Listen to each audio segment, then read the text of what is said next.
Hola, me llamo Selena Mercedes Ainagán y llevo esperando 2 años a un centro ocupacional con residencia, que mi madre ya ha firmado un papel de residencia para que vaya a Integra con residencia que tengo ahí y todo. Y estoy esperando a que me llamen o que me digan algo. Porque es que ya llevar 2 años sin ir a ningún centro ya es bastante jodido.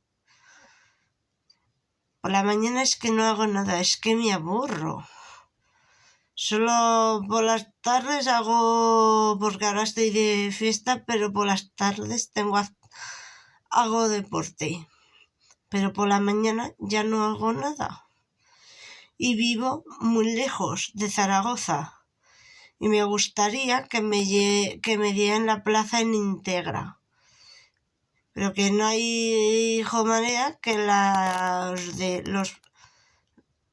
de Elías les dé la gana de moverse. Porque estamos aquí esperando al centro de Integra para entrar yo. Porque es que ya es sin adulto, ya. Estar esperando tanto tiempo. 2 años esperando a un centro. Es que ya da vergüenza. Da vergüenza.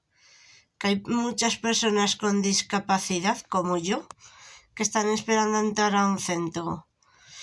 Y yo llevo 2 años esperando un centro y quiero entrar en Integra, que ya tengo firmado de la residencia, centro, ya está, que me llamen.